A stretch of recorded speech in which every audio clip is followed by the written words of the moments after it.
Treat చేసి ఇంట్లో నుంచి కూడా బయటికి పోకుండా ఇక్కడే బంధిస్తే వాళ్ళ ఇంట్లో అమర నిరాహార చేస్తున్నారు.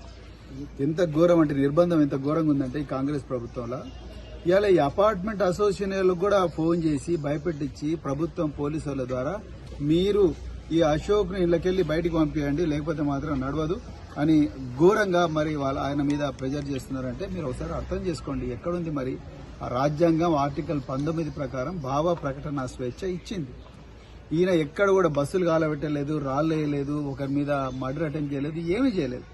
ఈయన 35 లక్షల మంది నిరుద్యోగుల సమస్య గురించి మాట్లాడుతున్నాడు. ఇక విషయానికి వస్తే ఇది ఎంత చేతగాని ప్రభుత్వం అంటే, ఏమాత్రం పరిపాలన చేతగాని ప్రభుత్వం అంటే 9,200 గురుకుల పోస్టులు ఒక్క బ్యాక్లాగ్ లేకుండా సుప్రీంకోర్టు జడ్జిమెంట్ ఏమాత్రం వైలేట్ చేయకుండా రిలింక్విష్మెంట్ ఆర్డర్ అవసరం లేకుండానే 9,200 మంది నిరుద్యోగ బిడ్డలకు న్యాయం చేయాల్సి అవకాశం ఉన్నప్పటికీ కూడా కృష్ణన్న గాని మాలాంటి వాళ్ళం ఎంతో మందిని ట్విట్టర్ వేదికగా వాళ్లకు స్టెప్ బై స్టెప్ సొల్యూషన్లు ఇచ్చినప్పటికీ కూడా ముఖ్యమంత్రి ఏ మాత్రం కూడా పట్టించుకోకుండా 3,200 బ్యాక్లాగ్ పోస్టులట్టుగా తీసుకున్నాడు. ఆయన కడుపు చల్లగా ఉన్నది ఇప్పుడు ముఖ్యమంత్రి.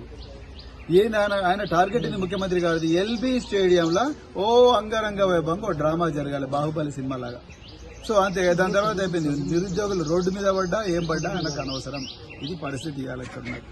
అదేవిధంగా ఇప్పటికి కూడా ఛాన్స్ ఉన్నది. మళ్ళీ వాళ్ళందరికీ రీఅపాయింట్మెంట్ ఆర్డర్స్ రీకౌన్సిలింగ్ చేసి రీఅపాయింట్మెంట్ ఆర్డర్స్ ఇచ్చి డిసెండింగ్ ఆర్డర్ల డిఎల్ నుంచి మొదలుపెట్టి చివరికి టీజీటీ దాకా వస్తే 2 నిమిషాల సమస్య పరిష్కారం అవుతుంది. కానీ ముఖ్యమంత్రికి ఇంట్రెస్ట్ లేదు.